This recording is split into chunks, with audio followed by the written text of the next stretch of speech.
November 18th meeting of the Sayreville Board of Education is now called to order.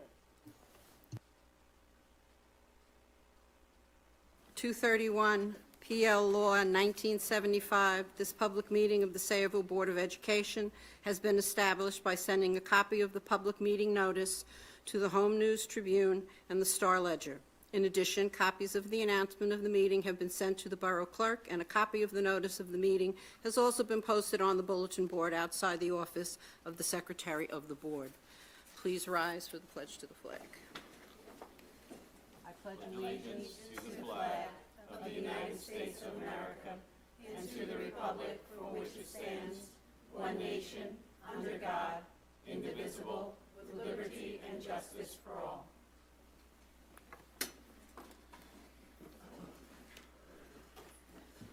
Mr. Generone, roll call. Here. Here. Here. Here.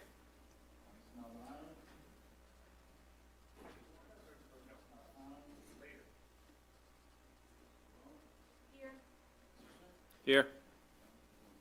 Here. Okay. Any correspondence of note? Oh, no, No, that's no, for no, later. we need a Never mind, motion. I'm sorry. Closed session. Motion Turn your mic on. Who turned it off? So moved. No, I didn't. Okay, you have to forgive me, I haven't had a good day. Chris made the motion Okay. for executive. Thank you. Eileen seconded. Perfect. Whereas Section 8 of the Open Public Meetings Act, Chapter 231, PL 1975, permits the exclusion of the public from a meeting in certain circumstances, and whereas the public body is of the opinion that such circumstances presently exist, now therefore be it resolved by the Board of Education, the Borough of Sayreville, County of Middlesex, State of New Jersey as follows. The public shall be excluded from discussion of and action upon the hereinafter specified subject matters.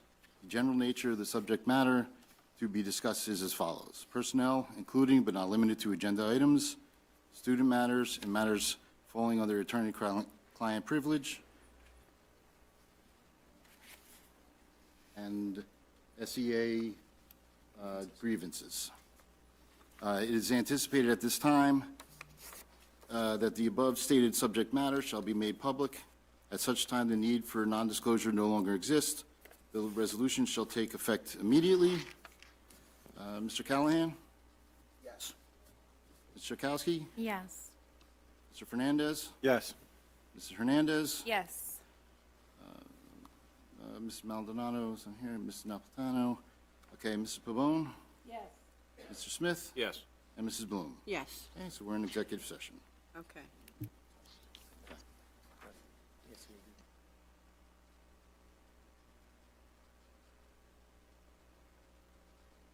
Call to order. Please rise for the pledge to the flag.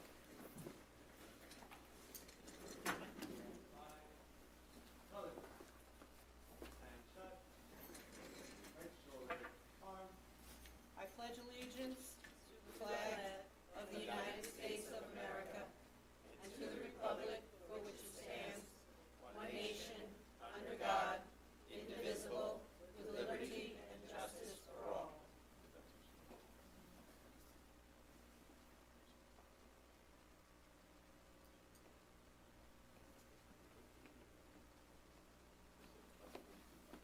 Part time. Arch. Colors. Halt. Left face. Present. Arms.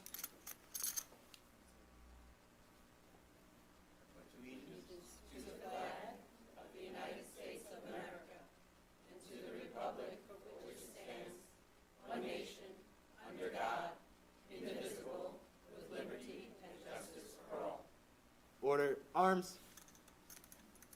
Right face. Forward. Arch.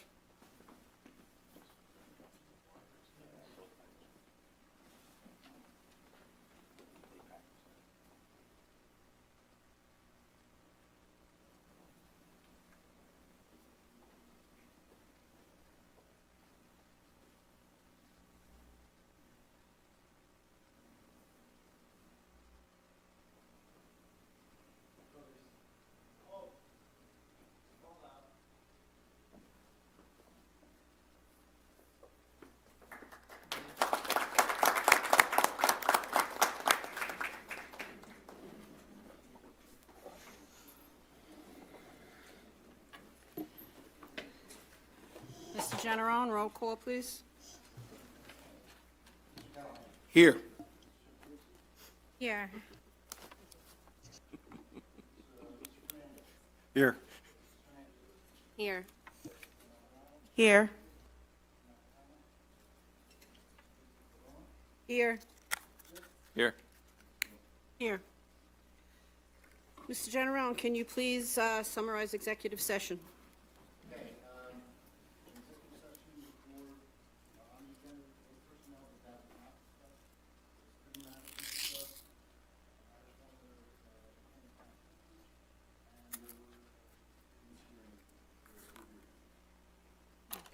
Any correspondence of note?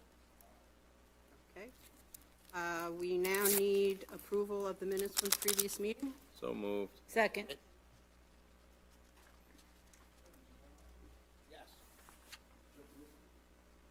Yes.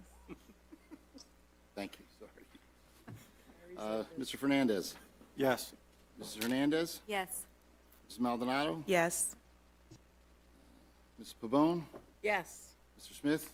Yes. And Mrs. Bloom? Yes. Okay, the motion carries. Okay, thank you. And now, to our favorite part of the meeting, our student council representative from Sayreville Memorial High School, Morgan Kuntz. Good evening, Board of Education members and administrators. My name is Morgan Kuntz, SWMHS Student Council Board of Education representative. I would like to begin with clubs and activities. Earlier in October, staff and students recognized all fall sports teams during the Fall Pep Rally.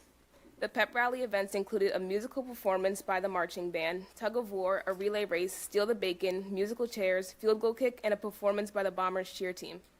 Later that evening was the homecoming football game. Congratulations to Carson Martin and Gabby Colazzo for being crowned homecoming king and queen. Congratulations to the class of 2026 for defeating the class of 2027 during the Powder Puff game. The high school counselors took 35 college-bound seniors to the Woodbridge College Fair at Woodbridge High School. The fair hosted 40 colleges and trade programs from all over the country. Students were able to go from table to table collecting information on schools and meeting college representatives. On October 22nd, the high school counselors also ran a college planning workshop for seniors and their parents and guardians. Over 40 families attended. While the students worked with the counselors on their college essays, Naviance inputs, their common application, college searches, and many other planning activities, their parents and guardians worked with Ms. Sokola on their FAFSA applications and learned about the financial aid process. This year's peer leaders were able to connect with other peer leaders from across the state during the Fall Team Communication Leadership Retreat at Camp Bernie in Port Murray. Students in the Future Business Leaders of America Club attended the State Fall Leadership Conference at Kane University. Furthermore, the president of the SWMHS FBLA made a crime and detective pact presentation. Students in the Theater Society have been working hard these last couple weeks to construct the sets for Puff, the fall drama, which will open on November 21st. The senior football players and managers recognized and thanked the staff members that had a profound impact on them during Impact Day. Moving on to sports. Congratulations to senior Sean Jackson from the football team for being selected as the Player of the Week for his performance at their game against Franklin High School. Additionally, the football team advanced in the playoffs after a win over Trenton High School. Even though the team lost to Old Bridge High School in a hard-fought game, we congratulate them for the hard work they put in and day out that brought them this far. Furthermore, we congratulate them for winning the BCC National Silver Division Championship after defeating St. Thomas Aquinas High School. Congratulations to the cheer team for winning the 2025 overall and Red Division Game Day Championship.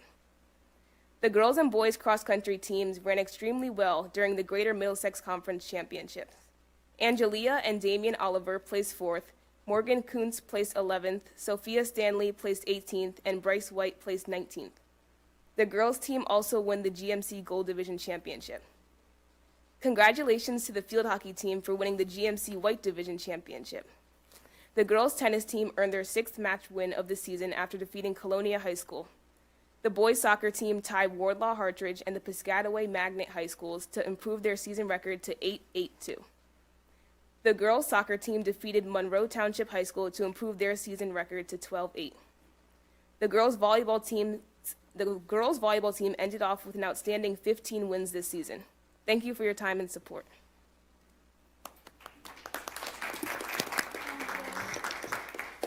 I have questions. First and foremost, congratulations on a Gold Division championship and your 11th place finish. That's Thank you. fantastic. We're so very proud of you. When does swim season start? This week. This week? It started today, actually, but I couldn't make it, so I'll be there tomorrow. Any predictions on the season?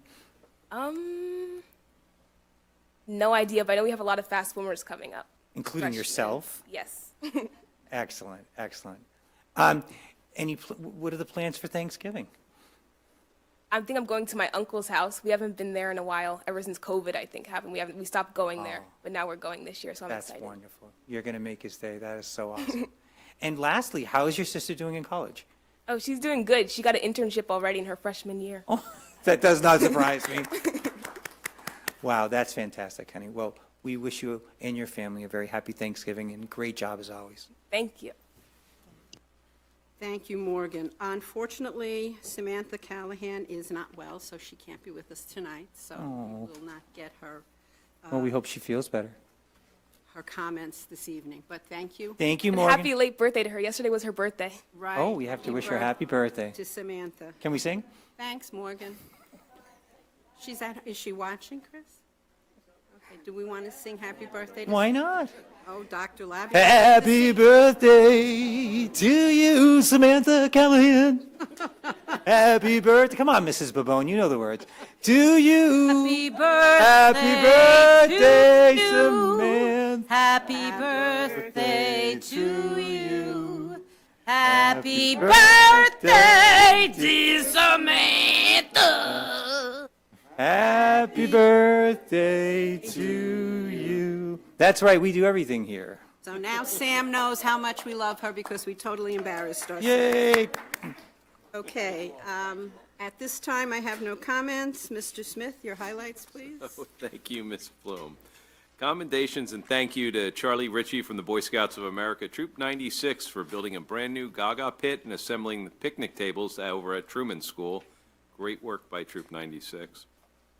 Congratulations to the Sayreville War Memorial High School field hockey team for winning the GMC White Division.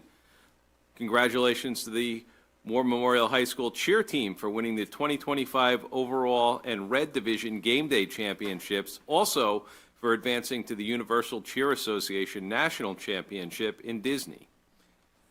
Congratulations to the Sayreville War Memorial High School football team for winning the BCC National Silver Division. Congratulations to the Sayreville War Memorial High School girls cross country team for winning the GMC Gold Division. Congratulations to Sayreville War Memorial High School cross country team runner Angeli Lepre for breaking the girls' 5K school record with a speedy time of 18 minutes 53 seconds, and having run some 5Ks, that girl would have smoked me. That's really fast. Congratulations to Joseph Pasva, Sayreville War Memorial High School girls cross country coach, for being named the GMC Gold Division Coach of the Year. And congratulations to Nick Cifelli, Sayreville War Memorial High School boys soccer coach, for being named the White Division Coach of the Year, as well as the GMC Conference Coach of the Year. And we'll be recognizing and celebrating those 4 teams for their division championships during our December 16th meeting. Thank you. Are we doing the ROTC presentation now? Yes, we are. Would you like me to do So the right intro? now, the State of the Air Force ROTC program at Sayreville War Memorial High School. And we have with us here Alyssa Shriver, who is the leader of our cadets. Of course, under the supervision of our wonderful Colonel Tomasi and our Master Sergeant Sang, who do a magnificent job. Okay. Hi, everyone. I'm Alyssa Shriver. I am currently the Corps Commander of our unit, NJ20173, and the Group Commander. A little bit about me is that I'm currently a 5th-year cadet. I had the opportunity to do 8th grade ROTC, which was only a 1-year thing, but honestly it was really fun. It was right after school, so I spent all year going after school learning the same thing as the high schoolers. Obviously, I'm the unit Corps Commander. I participate in 2 sports. I'm a varsity athlete in lacrosse, and I also do competitive dancing on top of it. I've been dancing basically my entire life, and I have been competitive dancing since 2019. A few more things I'm involved in is I'm involved in FBLA, and I'm in peer leadership. I was able to take that course. My future plans are to become a nurse. So college applications are very stressful, but I got into every nursing school so far, so it's looking up for me. But I also want to join the Air Force. So I'm planning on taking my first semester off to take my training and boot camp and then continue on with the spring semester. The reason why is because my brother's currently in the Air Force. He joined in 2023 February, and he's currently in Guam. So it's a big toll on our family, but honestly, I want to do the same thing that he's doing.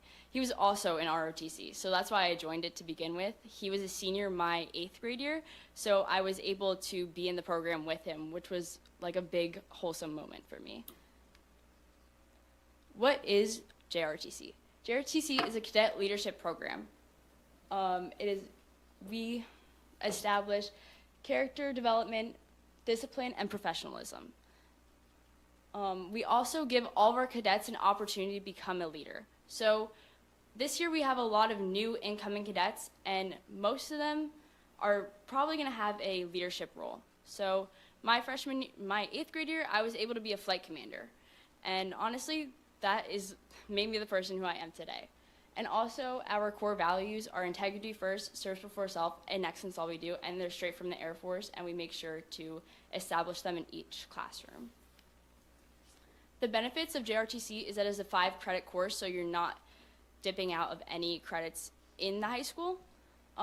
There's no military commitment whatsoever. People get that confused. You don't have to sign any papers. It's just a fun course. But if you do want to enlist or you do want to have a career in the military, you are able to get a higher pay grade of an E3, which is the enlisted rank. So if you go in with no ROTC background, you would get an E1 pay grade, but if you do ROTC for more than 3 years, then you get a pay grade of E3. Also, you're able to meet a lot of different people, because in my flight, I am Charlie flight, I am meeting a bunch of new freshmen, even though I'm a senior, because of how diverse ROTC is. So this is our cadet corps by grade level right now. So we have 55 incoming freshmen, so 55 9th graders, 38 10th graders, 17 11th graders, and 12 12th graders, and that equals to 119 cadets. This is honestly the largest our corps has ever been. It's honestly amazing. So this is by how many returning cadets we have? We have 40. So we lost a lot of cadets last year from graduating, and we have 69 new cadets, so not just freshmen, just new cadets in general, 30 second years, 3 fifth years, 4 fourth years, and I'm the only 5th year cadet. So as you can see here, this is the rise of our program, and I am so happy because as you can see, we have a big dip, and I'm proud to say that I've been here since the beginning. So I was there for the 104 cadets, and sadly there for the downfall, but now we're back for a rise, and I am so excited. So inside the classroom, we have 6 flights, Alpha Bravo Charlie Delta Foxtrot. Mondays and Tuesdays are our academic days, so we do aerospace science and leadership 101 courses. On Wednesdays, we do our uniform inspection, which is a little tricky. So we have 2 uniforms, or 3 if you want to count OCPs. Our blue uniforms is our dress wear. You have the opportunity to wear these or the OCPs, which is the green camouflage uniform. And we also have another form of uniform, which is outdated, but cadets still wear them. They're called ABUs. For the uniform inspection is a grade. So we don't really take many quizzes or tests. It's mainly uniform grades. So you get graded based off of your hair being in reg, no flyaways, all slick back, no nail polish, no jewelry, excessive jewelry, no excessive makeup, wearing black socks. Same thing for the camo uniform as well. So we really like to take pride in what we wear because this is the same uniform as people in the military wear. So you want to make sure we're wearing it proud. On Thursday, we do drill and movement, which is what you've seen before. That's more of a color guard movement, but we still try to implement basic drill. I had a video. It's sadly not going to work. But on Fridays, we do physical training, and we have 2 physical PT reps in each flight. In my flight, we have a second-year cadet and a first-year cadet who stepped up into the position. So that's another example of having leaders as incoming freshmen. Basically, we have a stretching circle, and then our PT reps have either a workout plan or like a free day. We go to the weight room, we have sections and stations, or we could just simply play kickball in the gym, or we're playing basketball. So that's our like relaxed, cool, fun day. And this is the video, sadly. This is my flight. They're doing pretty good. Most of them are first years, and I'm so proud of them. So some events in ROTC this year, I'm very excited about. So we had the trunk or treat, which was a community service event. We had 20 cadets. I sadly cannot make it to this one because it was our homecoming dance, and I didn't want to miss that. We had the Festival of Lights, which we had 13 cadets. We had the Veterans Day Color Guard at South Amboy, so we helped at neighboring schools. We had the Veterans Day Ruck March, which was really fun. We had someone from the American Legions helped us do the ruck. We had the backpacks with weights on them, and we walked around up to the middle school and back around and onto the fields. So it was actually really cool. We did most of the color guard for our football games, which was really cool to show up. And we do flag detail every day. We raise and lower the flag every morning with our Alpha Flight and Foxtrot Flight, which is really important because that's our duty for the school. Our fundraisers that we've had so far is a popcorn fundraiser, which was really cool because half of the profits went to us. So we had 3 days to complete that. We also had a volleyball tournament, which was, thank you guys for approving that, by the way. I know it was last minute, but we very much appreciate it. It was for our costume contest. We had a lot of people show up for that too. And we also had the Dine to Donate, which was for Texas Roadhouse. Some trips that we do is to the middle school. We do our awareness presentation team, which we present a slideshow about drug and alcohol awareness, bullying, peer pressure, anything that a person in middle school could be struggling with. I was the commander of this for the past 3 years, and I have handed it off to someone in my top 5, which I'm pretty excited about as well. We also go to McGuire Air Force Base. We went there 2 times last year, I believe. We did a fuel exchange, so they were flying and they got the fuel in. I wasn't there for that, but it was pretty cool from videos. We went to Princeton Private Airport. That was my favorite field trip by far because I had the opportunity to fly a plane. I will never forget about that. We went to Fleet Week 2 years ago, which is basically Pier 99, I believe, in New York City, and you see all the Navy ships dock. Extremely cool, and those are some photos from Fleet Week. We also did Shadow Day at Rutgers last year, which is when we went to Rutgers campus, and we were just hanging out with the ROTC cadets in their unit. So we see what a college day is in ROTC, which was really cool because you get to meet a lot of people from different schools as well. Some other events that we're doing is this Saturday we have our very first drill competition in 5 years, which is really exciting, and we're competing in 11 events and against 16 other schools. So this is really exciting for us.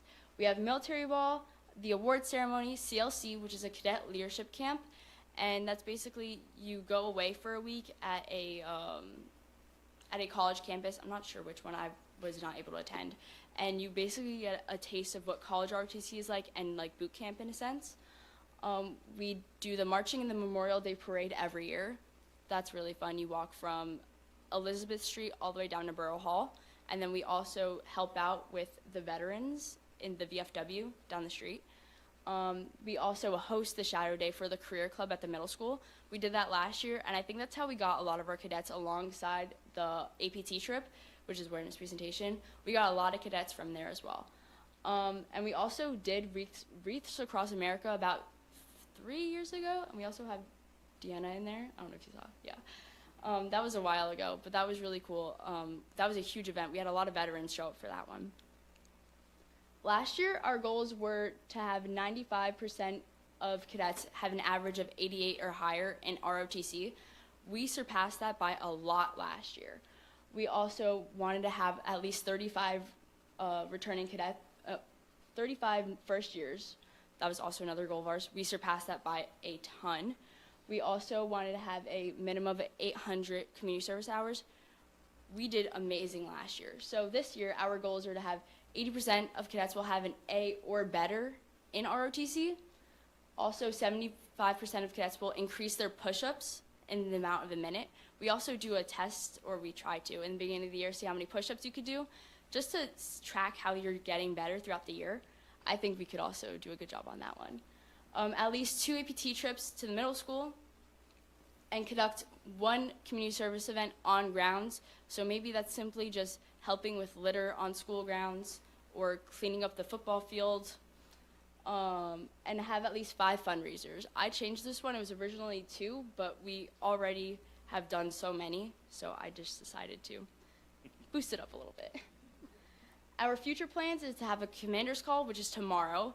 That's really exciting because since we have so many new cadets, they're not really sure what a commander's call is. So a commander's call is when we have our entire unit down in the gym and we're just gonna do basic movements of, how do I explain this?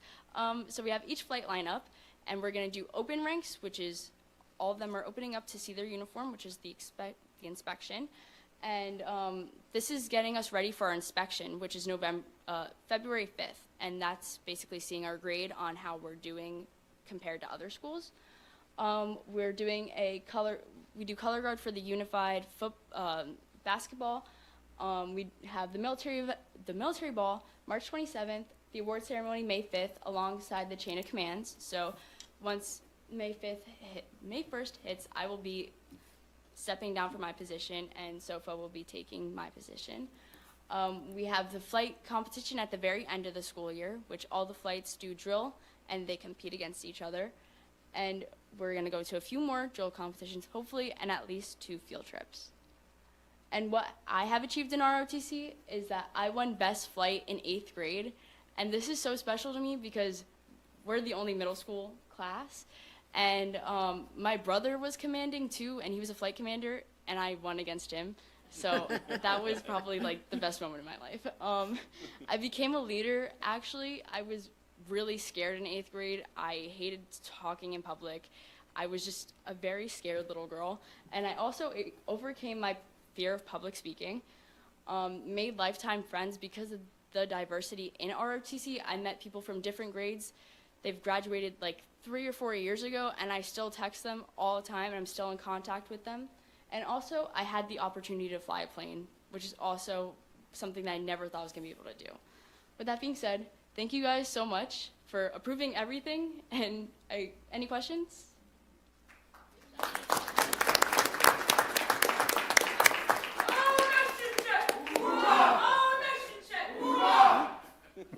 I'm sure Dr. Labby has some questions.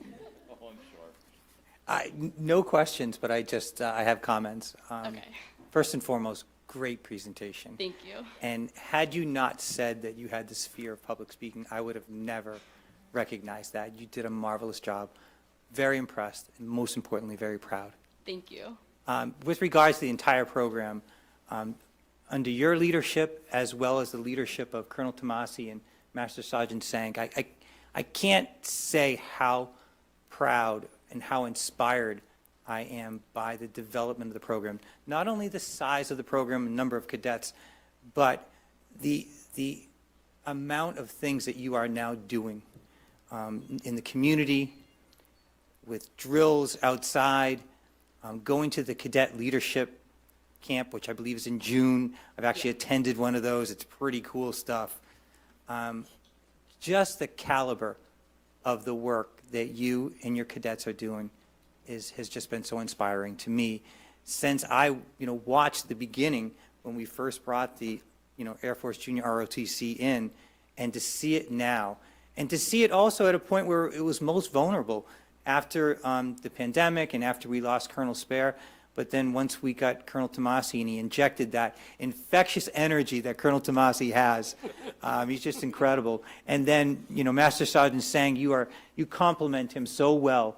So the leadership by our instructors, but most importantly by our cadets, has just been nothing less than extraordinary. So I can't thank you enough for the way the impeccable way you have represented this school district and this greater Sayreville community. So thank you, guys. Thank you so much. Thank you very much, Alyssa. We're proud of you. Thank We're proud of you. all of you. Awesome job.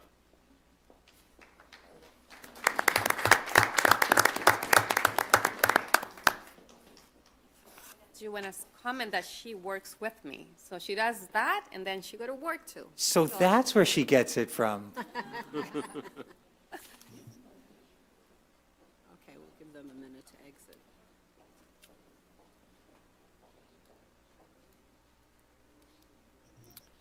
Okay, moving on. Board discussion, finance and infrastructure, Ms. Baban?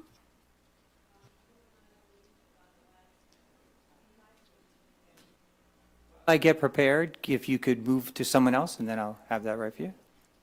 Personnel, Mr. Callahan? Not a problem. Personnel Committee met a little earlier tonight. We reviewed the current open positions, including both certificated and non-certificated staff, along with the very low number of leaves of absence in each group. Dr. Aguiles also shared the very positive feedback from the November 4th Professional Development Day. He also discussed the plans for the mid-year job fair on January 15th. That'll focus on the leaves of absence and the openings across different departments such as transportation, cafeteria, and maintenance. He also informed that the board would receive all the Governor Educator of the Year recipients for each school by December 7th. And lastly, we reviewed the updated payroll processor job description that we're supposed to approve later on tonight. And the next meeting will be on December 16th. Thank you, Mr. Callahan. Are you ready, Dr. Yes. Ivy? Okay. So we had our Finance and Infrastructure Committee meeting. During the meeting, as he always does, Mr. Kohlmensberger gave us a report on the referendum projects. At this point, with the exception of the locker rooms at the middle school and the electrical infrastructure at Sayreville, which I'll explain in a moment, we're in the punch list phase now of all of our projects. The one problem that we're still having is with the building management system. It's a software system for climate control. Mr.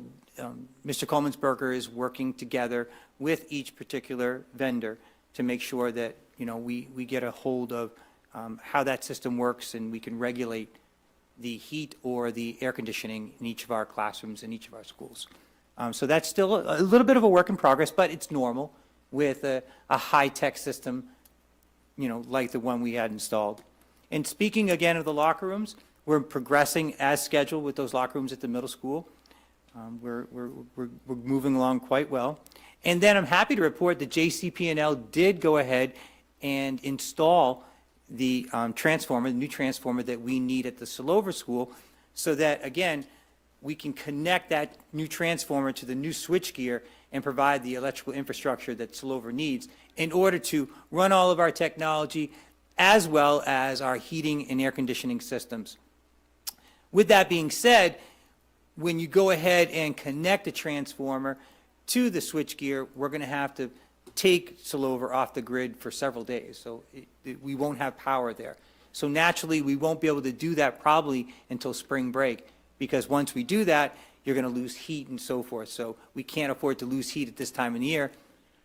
So sometime during spring break, JCP&L will come in and help us, and we'll connect our new switchgear that we installed to the transformer, so that when the spring rolls around, we'll have air conditioning in the entire facility, including the all-purpose room.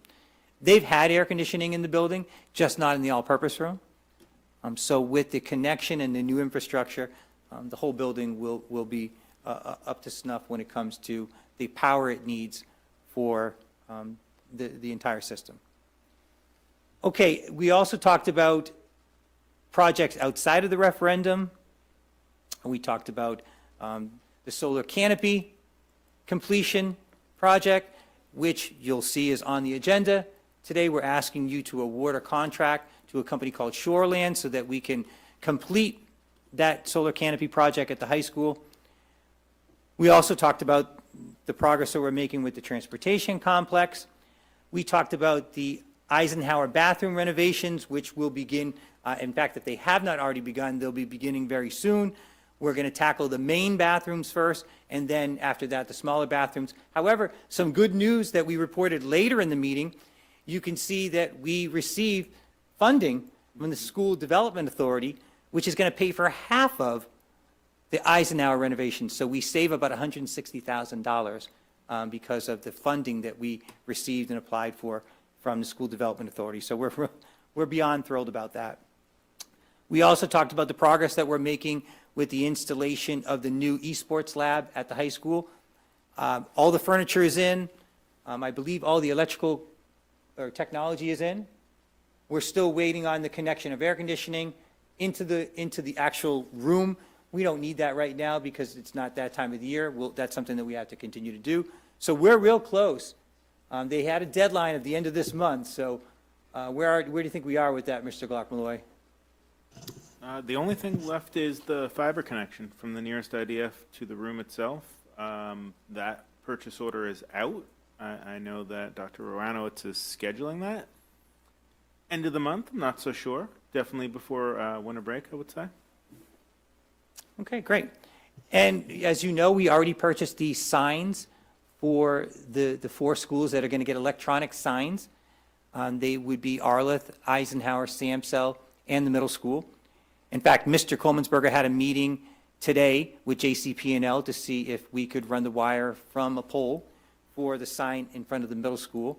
So we're real close to beginning the installation of those signs, and hopefully we'll get those signs up within the next 2 months. That would be great. Similarly, we talked about the backlit lettering for the high school. So for the first time, we'll have backlit lettering at the front of the high school so you can see it. Sayreville War Memorial High School, proudly displayed at all times of the day, particularly at night. An idea of Mrs. Bloom's, and that's going to finally come to fruition really soon, too. So we're close to that. We're still waiting for numbers from the engineer that our architect is working with to provide us with the data that we need to go ahead and purchase the appropriate amount of generators for the 3 schools that we budgeted for this school year. That would be the high school, the middle school, and for Samsel. Obviously, we're looking to purchase the right amount of generators so that, heaven forbid, power went out at either one of those schools like it did earlier in the month, we'd still be able to have school because they would power the entire school. We selected those schools because those schools right now have the greatest amount of technology infrastructure in them. So it's important that they stay up and running. So hopefully we'll have that data so that we can purchase those generators and install those generators within the next several months too. And then finally, we're still up in the air with regard to the greenhouse at the high school. We're getting real close to canceling that purchase order. Is it? December 15th now. The place is out of Colorado. I think that the person there might be using controlled substances, not sure. He seems to have memory issues in terms of whether things have been delivered or not. So hopefully, if it isn't delivered to us by December 15th, we're going to have to cancel that purchase order and go with another vendor because we have the infrastructure set, we have the foundation set for it. We just need the greenhouse to be installed. So hopefully, this person who has been putting us off since August delivers on December 15th, literally. And the audit is close to being done. We'll be presenting it to you for approval during the December 16th meeting. And also on the agenda, we talked about the fact that Mr. Glock-Malloy spoke about the new artificial intelligence secondary weapons detection system that I'm proud to say is on the agenda also for you to go ahead and hopefully approve later on during the meeting. What makes this system different than other systems out there, not only will this detect if someone pulls out a weapon in the school through artificial intelligence, but there is an actual person that is monitoring those streams so that that person can actually override any false alarms, which has been the case. If you look nationally, some of these systems that school districts are purchasing, they're sending out false alarms because something might look like a weapon, it might not, But in this particular case, that is vetted through an actual human being that says, no, no, no, that's a false alarm, or yes, this is, and helps direct law enforcement to the appropriate location. And that's it. Thank you, Dr. Labby. Next is governance. Mr. Fernandez. The committee met, we reviewed the new payroll processor job description. This is not a new position, rather, it's an update to replace the existing payroll clerk job description, currently held by an employee who will be retiring in January. The update better reflects the current responsibilities and operational needs of the district. Next, we discussed the memorandum of agreement with St. Peter's University. This partnership will offer both certificated and non-certificated staff, particularly our paraprofessionals, an opportunity to pursue advanced degrees at a significantly discounted rate. This is a meaningful step forward, expanding professional growth and strengthening our workforce pipeline. Both of these items will be on tonight's meeting agenda for approval. That's it. Thank you, Mr. Fernandez. Now to the Middlesex County School Board Association update. Our next meeting is December 3rd. That will be held at Colonia High School. If any board members are interested in the training program of the 3 Rs, that will start at 5. Otherwise, the regular meeting will start at 6. Don't forget to register online. And every time I try to register, I've been having trouble. So if you have trouble, just call the call center and they'll take care of you. Okay, that's it for Middlesex County. Okay. We will now open to public participation for agenda items only. Okay, seeing none, we will close public. Dr. Labby? Okay, if I can bring your attention to finance and infrastructure first. As I referenced earlier in the report regarding our committee meeting, number 15, which you can find on page 3, we're asking you to accept the Capital Maintenance and Emergent Project Grant funding by the State of New Jersey School Development Authority in the amount of $154,739, and that goes toward the Eisenhower School staff bathroom renovation project. Number 18, which you can find on pages 4 and 5, we're asking you to approve the submission of a dual certification pathway grant application. Dr. Aguilis spoke about that during our Personnel Committee meeting, and that's from a grant that the Educational Services Commission of New Jersey received. We're partnering with them, and it will provide reimbursement for tuition costs for teachers in obtaining additional certifications to enhance their skills and to further meet the needs of our students. Numbers 19 through 21, which you can find on page 5, we have a number of different organizations that donated monies to us, beginning with the New York Giants and the New Jersey Educators Association, in recognition of Elizabeth Gorka, who is one of our transportation bus aides, as the Educator of the Week, and that was in the amount of $1,000. Also, First Choice Electrical and Security Services, they went ahead and donated $1,000 to the Bombers Beyond Cafe.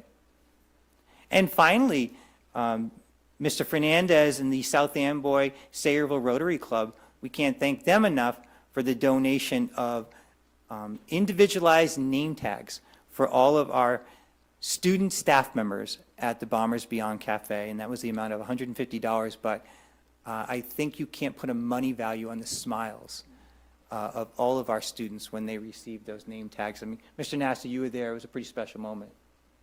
Mr. Fernandez and his colleagues, they gave us the badges in person. They had a little ceremony for our kids, and young adults, I should say. And there were tears. There were really tears. And that was Mr. Fernandez, by the way, who had the tears. But it was a very special moment. So we thank Definitely crying. We thank Mr. Fernandez and the entire South Amboy Sayreville Rotary Club for that. They take very good care of our staff members, including most especially our students over at the Bombers Beyond Cafe. And if you didn't know, we had a special visitor to the cafe last week too. So there was an impromptu visit, so I couldn't, wasn't able to tell anybody. I'm so sorry about that, but it was well received by everyone as well. John Bon Jovi. Yeah. Numbers 25 through 32, which you can find on page 5 through 7.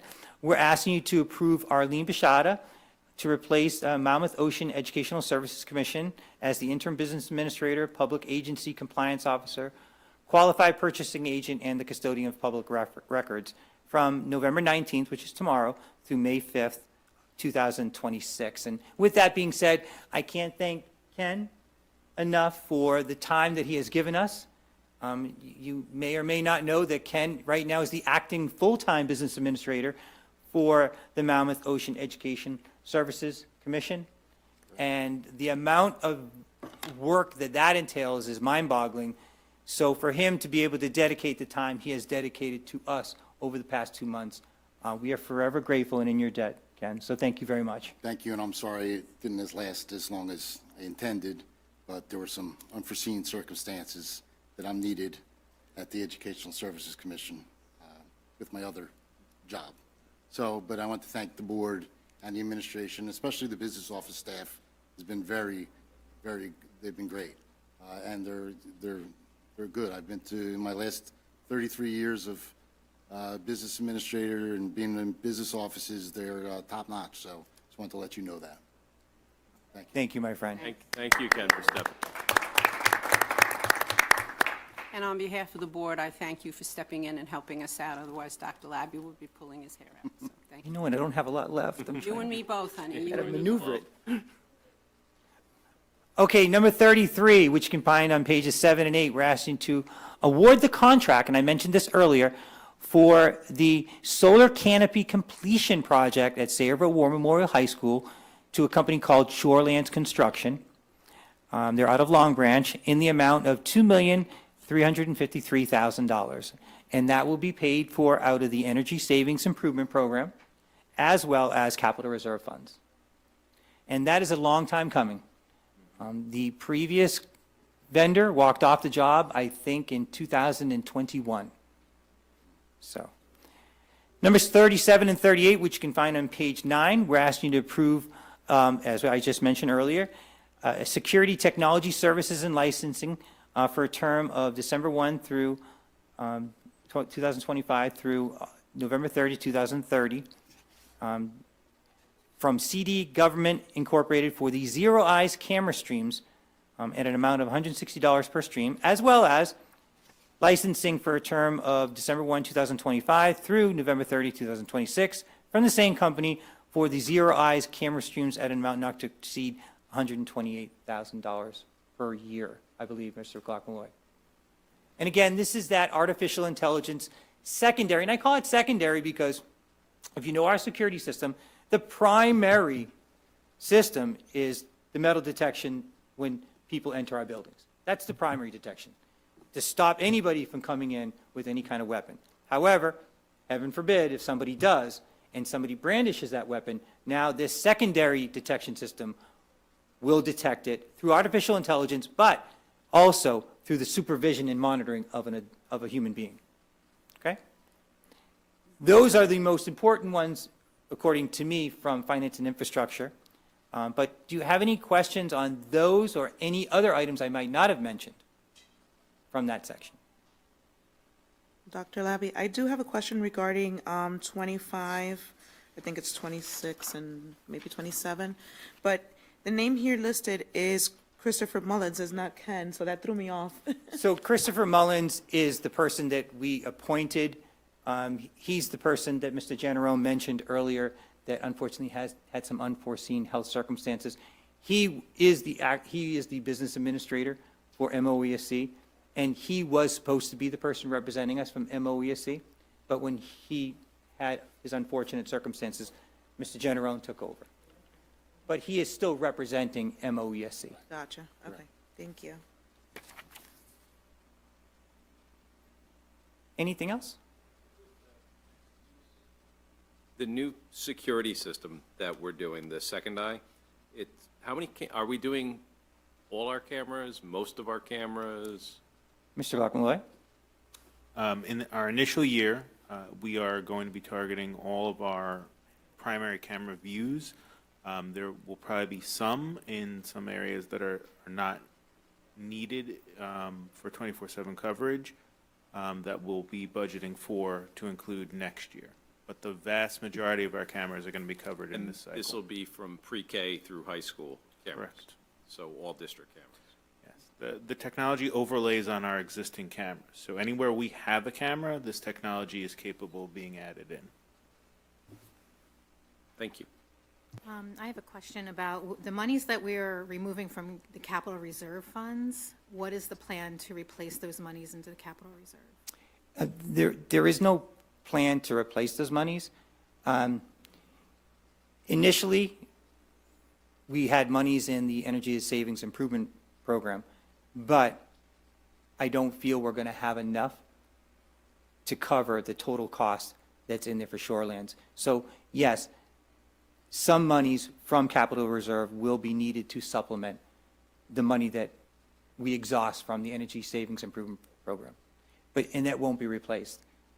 That's what capital reserve is for capital projects. So is there, if I may, is there a number that each year we endeavor to have X amount in the capital reserve account?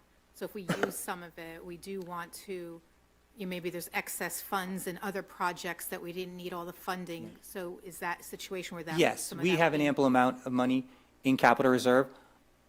Right now, there are certain projects that are highlighted that we're going to be using those funds for, most importantly, the transportation complex. As you guys know, every year after a school year, we take excess surplus and we ask you to move it into our reserve accounts. We do that preliminarily, and then after the audit, Next month. next month, we'll formally move those monies. So we're going to move close to $3 million into capital reserve. That is going to give us plenty of money to not only construct the transportation complex, but also to do the stadium refurbishment at the high school, potentially other projects like the parking lot expansion at the middle school, but we'll definitely have enough money also for what's going to be needed for the completion of the canopies. And we're looking at probably about $1 million from capital reserve, Okay. just $1 million, and we'll have close to $17 million in capital reserve. Okay. Thank you for clarifying that. Any other questions? I stayed at a Holiday Inn last night, in case you're wondering. Just joking. It's been hard without Erin, I got to tell you. Normally, Mrs. Chukowski, I just go, Erin? But you guys are, it's forcing me to go ahead and make sure that I have the answers to some of these questions. So that's why I have to stay at a Holiday Inn. You're correct, though, because Erin constantly tells us Yeah. every time she does it, how much money she's Yeah, moving, yeah. where it came from. Yeah. So Yeah. you followed it exactly right. I'm doing okay. All right. When's May 6th coming? Can't come soon enough. Anyway, let's move on to student achievement. There's only one item, and unfortunately, we're asking you to approve the long-term suspension of 2 students. On governance, we have several items, so I'm going to, first and foremost, we cannot thank Lori and Dobrzinski from the Sayreville Middle School. She's our media specialist there, but for the past 5 or 6 years, she's also served as our trustee for the Sayreville Public Library. And it's not an easy job, but it's one that she performs extremely well, and she loves to do it. And again, we can't thank her enough. She's an amazing media specialist, but also to take the time to do this, we are forever grateful to her for that. So we're asking you to once again approve her to be our trustee for 2026. We're also asking you to approve a memorandum of understanding with St. Peter's University. This is something that Dr. Aguiles worked hard with St. Peter's University to go ahead and leverage an agreement with them that for an extremely discounted rate will give our employees an opportunity to get a degree and certification in education, particularly our paraprofessionals who might want to become teachers. They'll, at a very discounted rate, be able to go ahead and go back to school and get the coursework that they need, as well as the credentials that are required to become a teacher. So we can't thank Dr. Aguiles enough for working with St. Peter's University to give our staff members this incredible opportunity. That was number 3, and you can find that on page 23. Number 5, which you can find also on page 23, we're asking you to approve, and this is a standard thing we do every year, our nursing plan. It looks a little different than the previous plan. Number 6, we're asking you to approve the payroll processor job description, and that's on page 23. That was discussed by Mr. Fernandez during his governance committee meeting review. And then numbers 7 through 9, we're asking you to approve the denial of SEA grievances 2025, 2026, colon 1 through 3. Any questions on student achievement or governance? Okay, and then lastly, personnel. We do have one of those bittersweet moments, so I'm going to skip number 1 so that I can go back to it. But numbers 9 and 11, as well as number 42, which can be found on pages 27 and 30 in the addendum, we're asking you to hire new certificated and non-certificated staff for this school year. Likewise, numbers 12 and 13, which you can find on page 30, we're asking you to approve the transfer of certificated and non-certificated staff for this school year. And then finally, 16 and 17, we're asking you to approve advisors and coaches with their stipends for this school year, and you can find that on page 32. So going back to number 1, it's always bittersweet to say goodbye, and we're saying goodbye to 4 beloved staff members, beginning with Richard Bates, who is our automotive technology teacher at the high school, and that's effective January 1st, 2026. Betsy Kassman, who is a teacher here at the Samsel Upper Elementary School, and that's effective May 1st, 2026. Don Kosabucky, who is a beloved paraprofessional at the high school, and that's effective July 1, 2026. And most recently, on the addendum would be Janine Morosco, and help me, Dr. Aguilis, that is effective December 1st, and she is a special education teacher here at the Samsel Upper Elementary School. So if you don't mind, I'd like to read a little bit about each one of them so that we can properly thank them and congratulate them on their retirements. So Richard Bates, on behalf of the Sayreville Public Schools, we would like to extend our deepest congratulations on the retirement of a longtime auto shop teacher, Richard Bates. And you can imagine how difficult it is to find auto shop teachers, especially one as gifted and as talented as Mr. Bates. We express our sincere gratitude to him for his many years of dedicated service. Throughout his tenure, he's been more than just an auto shop teacher, though. He's been a mentor, a guide, and a source of unwavering support to countless students.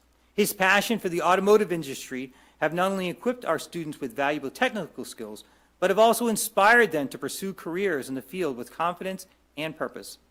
His caring nature and commitment to his students' success has left a lasting impact on the entire school community.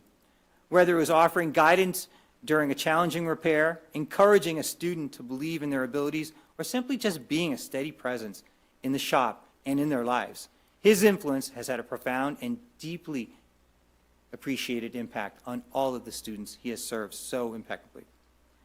As he moves forward into this next chapter, we need Mr. Bates to know that his legacy will continue to live on in the lives of all the students that he's touched and supported, as well as the colleagues he's had the privilege of working alongside of. We wish him all the best in his retirement. May it be filled with joy, relaxation, and new adventures. So we can't thank Mr. Bates enough, and again, on a personal level, I had the opportunity to work with Mr. Bates when I served as the interim principal at the high school back in 2019, and again, I just was so impressed with his professionalism and the proficiency that he had with the content, but most importantly, the way he interacted with our students. Betsy Kassman.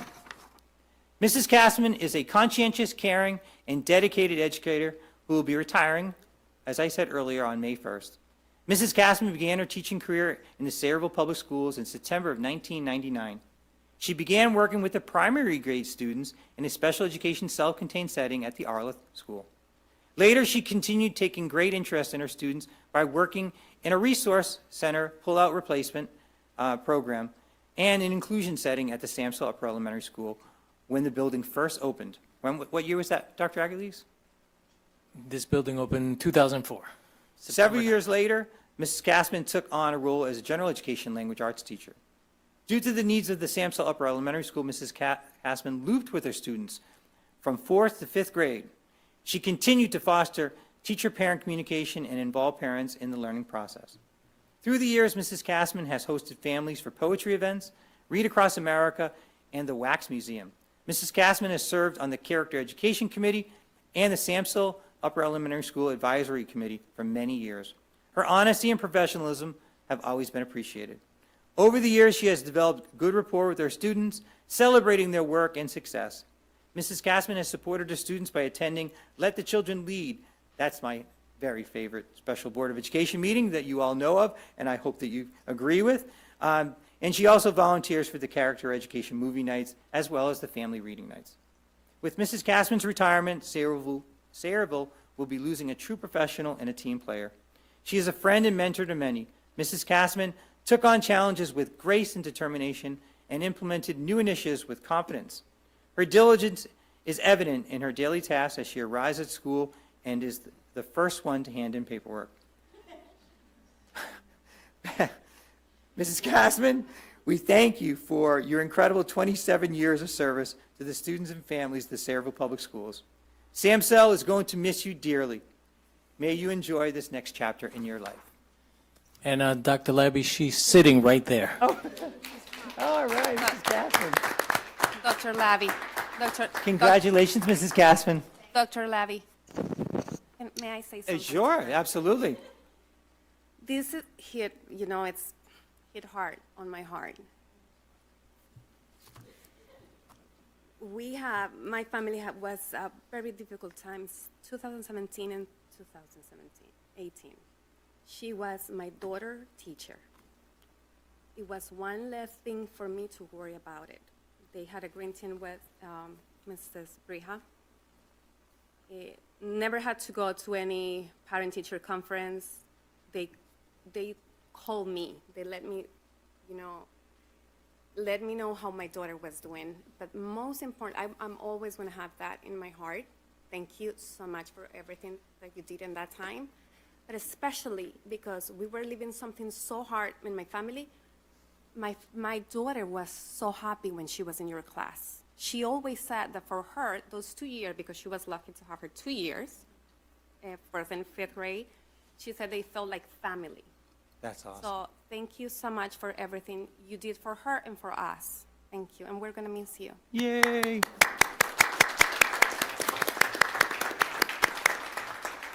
And I just want to say thank you as well. And he makes me cry too, so it's okay. Okay, Janine Marasco. After almost 25 years of service in the Sayreville Public Schools, working in the Eisenhower School, the middle school, and, of course, the Samsel Upper Elementary School, Janine Marasco will retire on December 1st.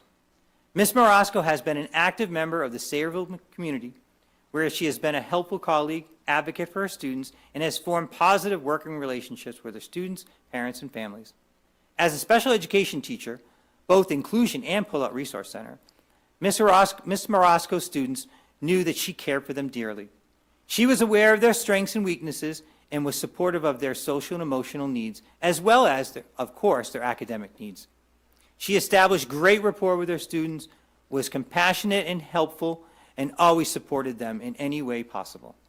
Ms. Marasco has demonstrated leadership skills in many roles in programs such as the Holocaust program, which I got to tell you is amazing, and we're going to miss dearly. If you've never seen it, it's incredible. Character education events, always there when we're at the Character Cafe celebrating the kids. Staff treat days, Math Mania events, which featured the NJEA television program.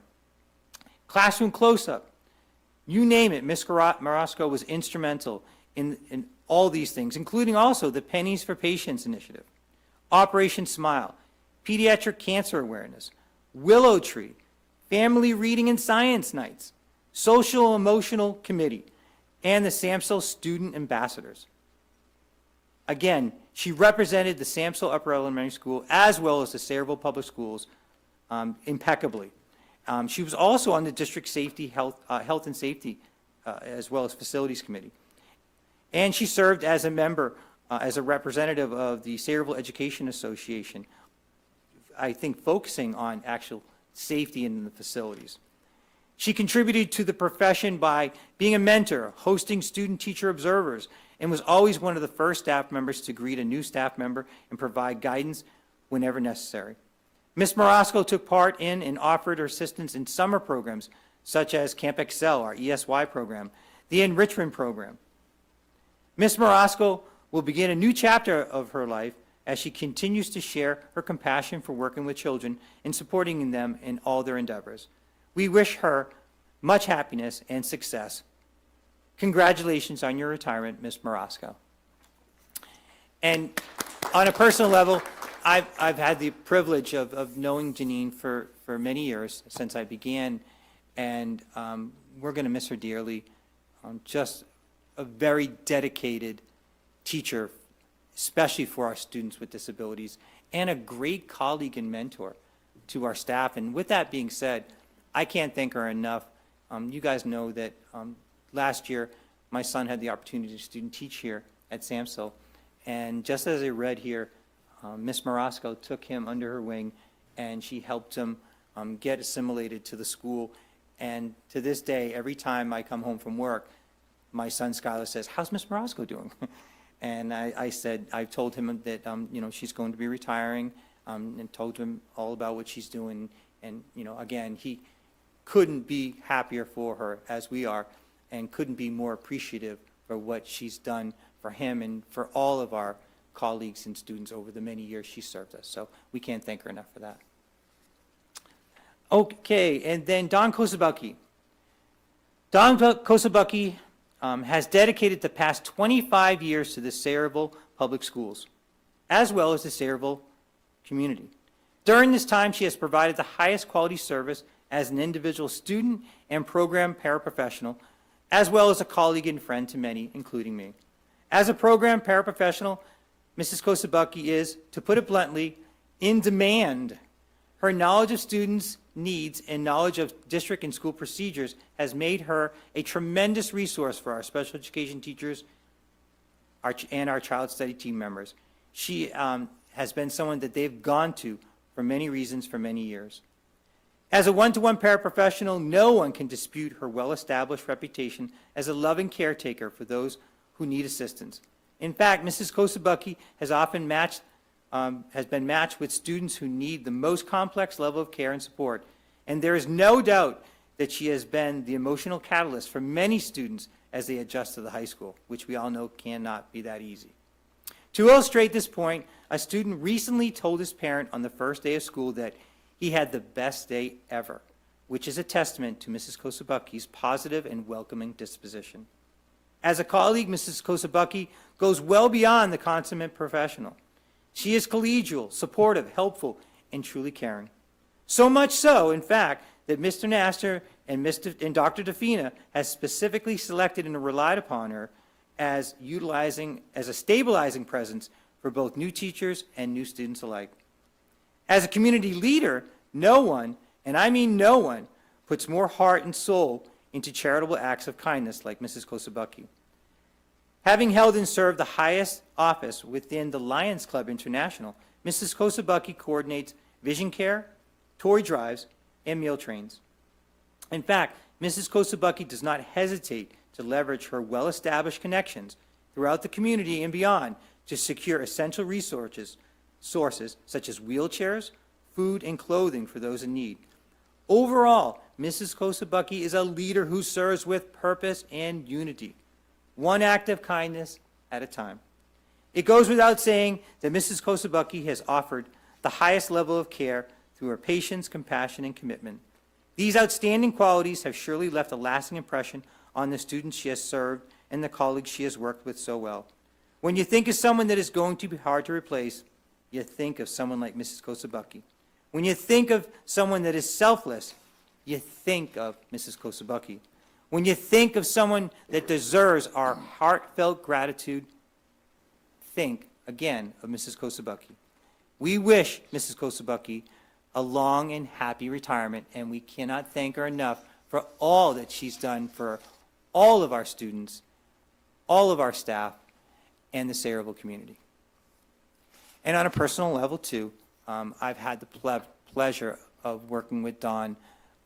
You know that not only is she the highest ranking officer, or a a high-ranking officer in the Lions Club. She's also been the advisor for our Leos Club at the high school for many, many years. She created the club, and the work that that club does is amazing. And again, it epitomizes all the work that she's done as a professional, but more so as a volunteer doing greater good for the entire community. And Mrs. Bloom, that concludes my report. Thank you, Dr. Labby. I would also like to thank Dawn for all of her service. She has worked very closely with the American Legion and the Rotary too, I'm sure. With the Leos, my husband said if it wasn't for the Leos, they wouldn't be able to do the pancake breakfast because those kids help out and they're wonderful. So Dawn has been instrumental in that, and I know she'll be very hard to replace. So we wish her well and a happy and restful retirement. Okay, and that's it? You're done? Oh, good. Okay. Any questions or comments on agenda items only from board members? Yes? No? You'll have to excuse me. I had a dizzy day. We won't go there. Okay, we need approval of the agenda, please. So moved. Okay, Mr. Callahan. Yes, except I have to abstain on addendum item 7. Governance? And yes to all others? Under governance. Governance. Okay, thank you. Okay, Mrs. Chukowski. Yes. Chukowski, I'm sorry. For the last- Chukowski, I got it. There you go. And that was yes to all. I apologize. I really, it's, I know somebody else, it's in my, it gets in my head. And I'm sorry, that was yes to all. Mr. Fernandez. Yes. Mrs. Hernandez. Yes. Ms. Maldonado. Yes. Ms. Bobone. Mr. Smith Yes. and Mrs. Bloom. I need to also abstain on governance 7, 8, and 9, but yes to everything else. Okay, the motion's carry. Okay, and now, now we will open to public participation. I remind the public that our time is 30 minutes total. Each speaker gets 3 minutes. We please ask Sayreville residents to speak first, and if you wish to speak, please line up.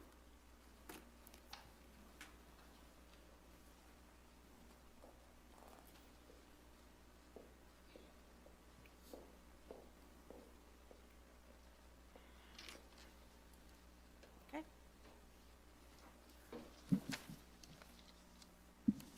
Good evening. My name is Teresa Focarelli, and I am a Sayreville resident. As you know, many school boards have adopted the NJDOE 2018 transgender guidance as policy within their school districts.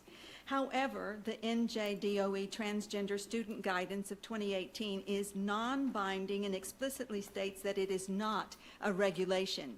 Districts are not legally required to adopt it as written.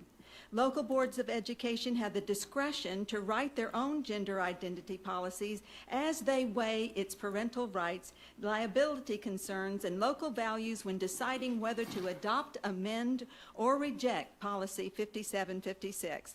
The Parental Notification and Duty of Care, or NJ Policy 5350, mandates that schools must immediately notify parents if a student shows warning signs of self-harm. Failing to inform parents, even with good intention, exposes the district to liability for negligence if the student is harmed. Ignoring any warning signs or withholding gender identity changes from parents violates the New Jersey Policy 5350 and undermines parental constitutional rights as protected by the 14th Amendment. And it opens the district to lawsuits regarding the breach of duty. This policy, 5350, is just one policy that affirms the rightful position of parents in their children's education and shows responsibility to all their livelihood. Instead of pursuing 5756 as is, we should be weighing in all parental rights, all potential liability to the Ed Department, and supporting all the family values of our town. We need to amend and revise Policy 5756. Parents should have access to all curriculum and instructional materials. Parents should have access to review all and any of their child's school records. Parents should continue to be able to opt out of any surveys, lessons, or activities that conflict with their beliefs. Parents should be able to be notified of any health or related changes affecting their child. These are just some of the basic rights to restoring transparency, trust, and partnership between school and families. Engaging all parents into their child's education should always be our #1, never-ending goal. I sincerely urge you to reassess and negotiate a new 5756 policy that reflects all families in our town. Thank you so much for your kind attention.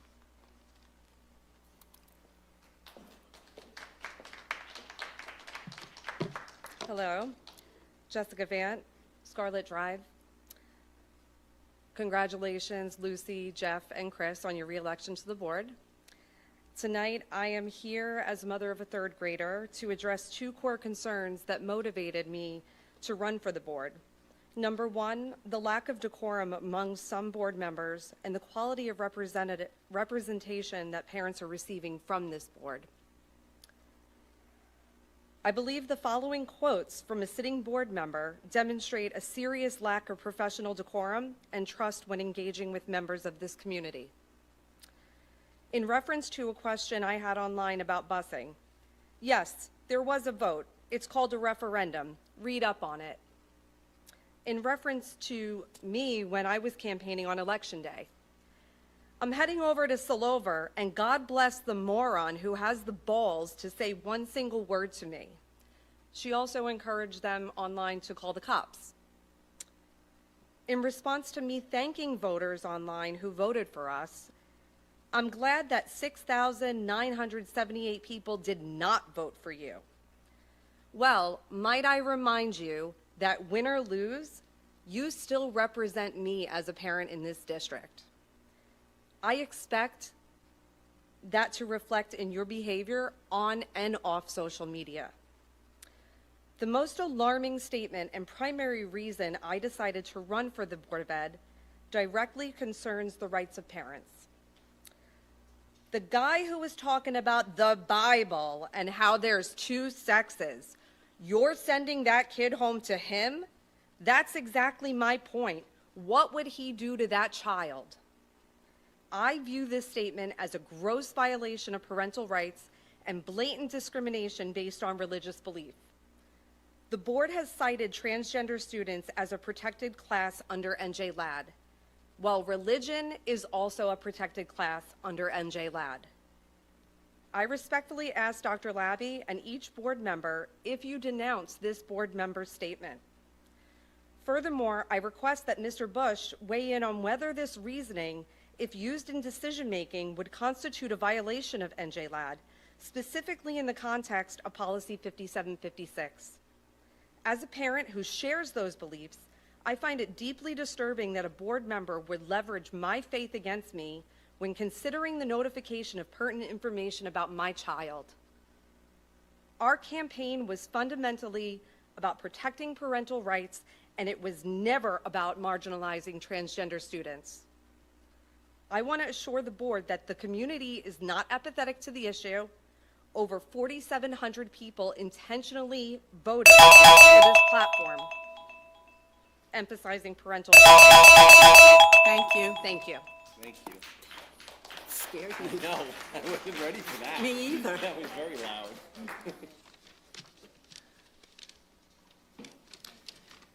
Good evening, members of the board, parents, and community members.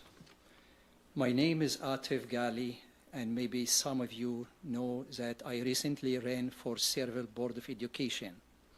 I did not win this time, but I am grateful for the opportunity because campaigning gave me something invaluable, the chance to speak to hundreds of parents across our district. What I learned shocked me.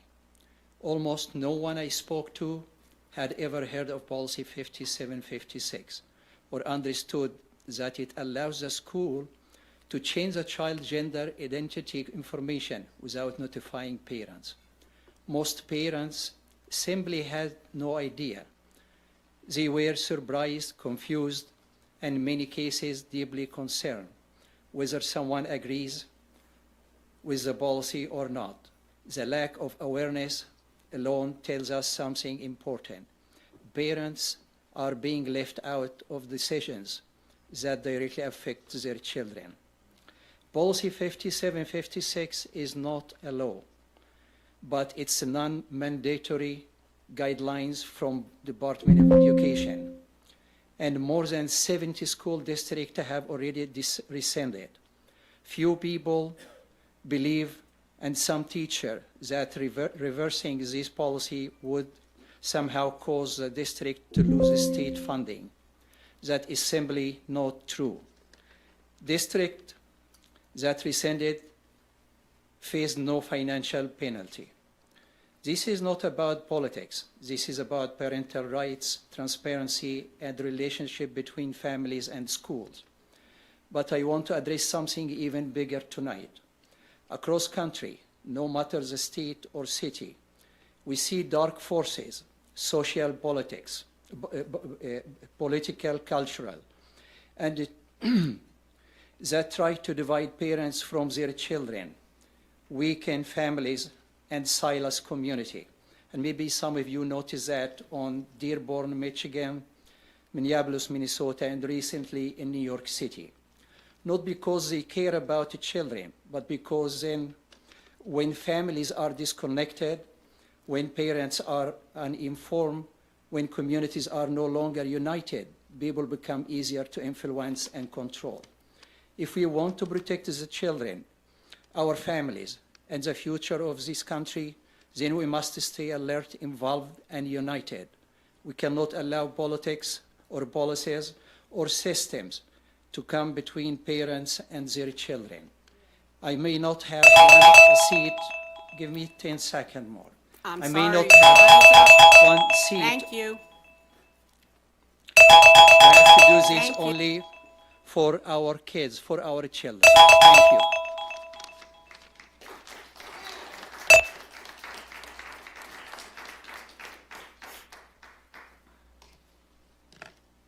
Thanks for helping me reach my target heart rate with that alarm.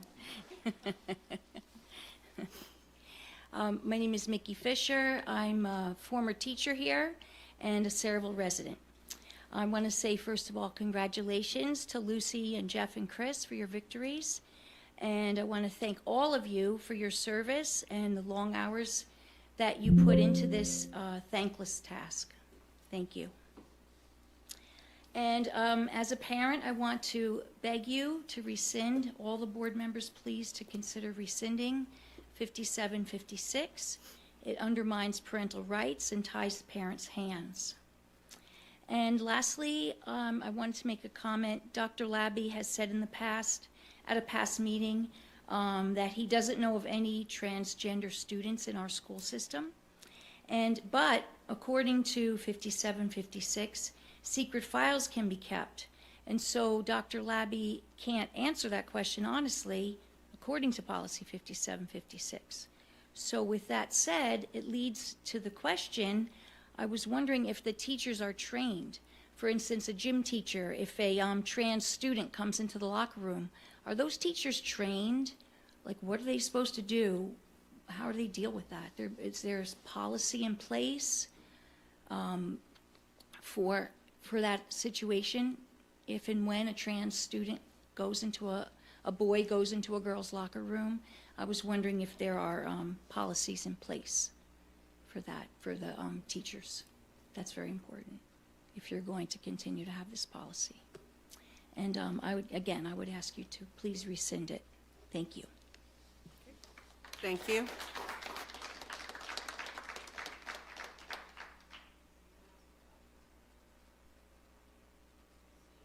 Seeing none, we will close public. At this time, any closing remarks from board members? Lucy, I do. So I wrote this, so bear with me. So good evening. Many of you know that I recently lost my younger brother unexpectedly. This experience has caused me to reflect deeply on purpose, impact, and how we choose to show up in our community. We do not know the day or the hour, and that truth has reminded me of the importance of living intentionally. I invite all of us to think about the influence we have and how we are using it to serve our students in this community. I would like to share several items that have been on my heart and mind, starting with board discussion. We have a designated space on our agenda for board discussion, yet we rarely make full use of it. I believe we can and should engage more actively and collaboratively. Let's take this time to engage in meaningful questions, share concerns, reflect on our board goals and progress, and contribute ideas shaped by our experiences, community conversations, and the NJSBA trainings, among other things. In that spirit, I would like to kick off with a potential initiative I'm personally excited about. In August, Franklin High School in Franklin Township launched the Warrior Wellness Pantry, a program providing students with essential items to support their overall well-being. Their pantry offers hygiene products, snacks, and other necessities at no cost, supported entirely by the community donations. I shared this idea with Dr. Labby, who received it enthusiastically, and immediately connected with Dr. Aguiles. Dr. Aguiles has since met with the Franklin High School principal to gather more insight. He has developed an action plan to explore a similar initiative for our district and will provide updates as the work progresses. In the spirit of transparency, I wanted to share this with the board and the community, even though it is still in the exploratory stage. It is important that our students, families, and community have awareness of and a voice in any initiative that may ultimately serve them. Switching gears to parental concerns in the social media. I want to address a trend that has been increasingly visible on social media platforms. The number of parent concerns raised online instead of through the appropriate channels. It concerns me how often the established processes for addressing questions or issues are not being used. This presents, I think, an opportunity for us to educate and remind families, perhaps through PTO meetings or clearer website guidance, about how to seek support effectively within this district. I have also noticed the frequency of anonymous posts. I have often wondered why parents feel the need to hide their identity. Unfortunately, the answer has become clearer.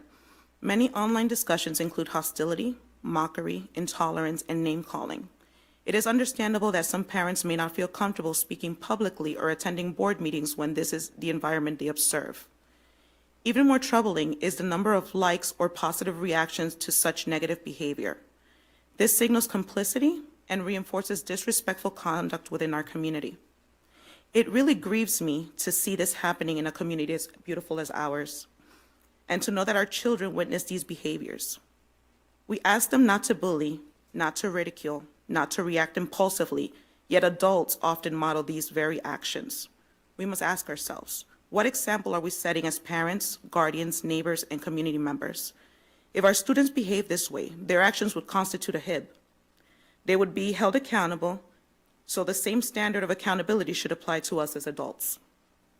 I speak today as a mother, an aunt, a friend, a neighbor, and a board member. Our schools strive to model kindness, empathy, and respect, and it is on us to lead by example. This is a call to action and a call for accountability for all of us as parents, guardians, families, friends, neighbors, board members, and community members. Together, we can and must do better for Sayreville because our students and our community deserves nothing less. And lastly, I'd like to end with an uplifting note, as I have the honor of participating alongside Dr. Agles and Ms. Grossman and a dedicated group of district administrators, teachers, staff, and parents in our Multilingual Parent Advisory Committee, led by the incredible Suzanne Capraro. This morning marked our kickoff meeting, where we received an engaging overview of the district's MLL program. The committee's goal is to support our multilingual learners by improving communication, strengthening family, school, community partnerships, and encouraging meaningful input. The energy and momentum in that forum was inspiring, and I'm genuinely excited for our next meeting, which we anticipate will take place at the beginning of the new year. On that note, and with that same spirit of collaboration, I would like to also recommend that we explore forming a similar committee dedicated to our special education program. While I understand the CPAG plays an important role, a committee led by a district administrator could open the door to even stronger coordination, deeper conversations, and community-driven improvements. Together, we can continue strengthening the support of our students truly deserve. Thank you. Thank you, lady. At this point, I just would also like to say, as the board knows, and if parents have attended PTO meetings, we have reinstituted the board liaison to PTO meetings. So if I can't make it, and I usually try to make at least one every year, there will be a board member who has a designated school that they will be attending the PTO meetings. And the board can attest that at every meeting I do say, please, please, please, do not ask your questions on Facebook. Follow the chain of command. Go to your child's student. Go to your student's teacher. Go to your child's teacher. If you're not happy, go to the building principal. If that doesn't satisfy you, then reach out to Dr. Labby, reach out to a board member. But please don't go on Facebook, because it only stirs the pot, and as Lady said, some of the things that are said on Facebook are frankly disturbing. So that's where we stand right now. Anybody else who would like to make a comment at this time? If I may. Carrie? I just have a few words. So over the past year, our board has worked through many important conversations, commitments, and challenges. And as we look forward to the year ahead, I'd like to offer a reflection not merely on the issues before us, but on the spirit in which I hope we continue to work together with professionalism, respect, and a shared commitment to the academic success and the well-being of every child in the Sayreville district. One of the most significant conversations before us has been Policy 5756. This topic has stirred strong feelings and differing opinions, and I want to acknowledge that openly and with appreciation. The strength of those feelings comes from the fact that every one of us cares deeply about students, families, and the climate of our schools. That is something that we all share. So as we take next steps, let us begin not with our differences, but with our common ground, because there is common ground and there's quite a lot of it. We all agree that every student must be protected. We all agree that parents deserve to be partners in their children's lives, especially on matters that are deeply personal and significant. I also want to highlight something important, just a note that emerged during public comment over the past number of months. Almost every parent of a transgender student who came to the microphone shared that their child did speak with them, that their child was open with them, and that that parent-child relationship was preserved, respected, and essential in helping their child through a difficult time in their life. Those parents spoke passionately against removing Policy 5756, yet the very stories they shared affirmed a key truth that we all stand behind, that the relationship between parents and children matters profoundly, and that communication between them is foundational. This is an area of agreement, and it's where we can build.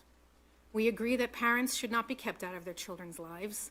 We agree that information should not be withheld without a codified pathway towards bringing families together. This has been shared by board members who have expressed that they're not necessarily for removing this policy, but they did express that the ultimate goal, if a situation arises with a student who is confused about their gender, the ultimate goal is to bring the parents and the student together in conversation. We all agree on this.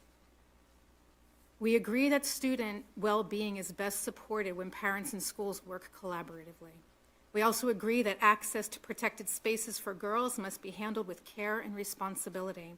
Several on this board have stated clearly that if a student is uncomfortable using a restroom or locker room that aligns with their biological sex, or rather their chosen identity, the district will work with that student to find an appropriate and respectful solution. We agree on this.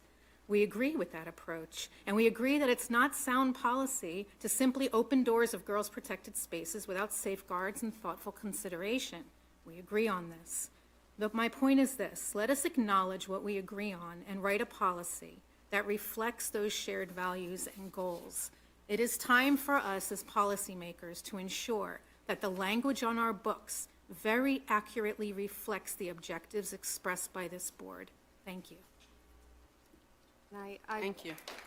Lucy, I just want to say Katia? that I agree with Carrie when it says that we all share common grounds, because I know that as a board members, we all agree that every student, including transgender students, deserve to feel protected, valued, and respected. We all want what is best for every child in this district. At the same time, we also understand that parents play a vital role in a child's life, education, and emotional well-being. Parents are not opponents in this process, they are partners. When parents are actively and respectfully involved, students are more likely to thrive emotionally, socially, and academically. We are asking you, to my fellow board members, if we can work together to create a new policy that focuses on protection, communication, and family partnership. Instead of saying that parental rights are not necessary, our policy should make it clear that our goal is to help students and parents communicate in a supportive and respectful way with guidance when needed. We do not need to choose between protecting students and involving parents. We can do both. A thoughtful policy can protect a student's safety while also recognizing parents as important partners in their child's life. So I respectfully ask my fellow board members to consider working together to create this new policy that upholds student protection, encourage healthy communication, and strengthen family partnerships. Thank you. Anybody else? Eloy? Yes. So, Lydia, I just want to congratulate. I think that's an excellent idea you have about the pantry. Outstanding, and great job by our administration for taking that on as well. I just want to tell you that the Rotary and our network of organizations has always been on the forefront of fighting food insecurity, and we'll be more than happy to join in whatever way we can to help fund that. Thank you for your partnership. We definitely look forward to Dr. Aguilas. I mean, when you give me the updates, feel free to incorporate Eloy as well. And I know we're in good hands with Dr. Aguilas handling this. He's done an amazing job with the St. Peter's thing and everything you've done. So I just want to thank you for that, and thank you for taking this on as well. Okay, thank you. Anyone else? Sorry, Lucy. So just circling back to what Katia and Carrie had mentioned.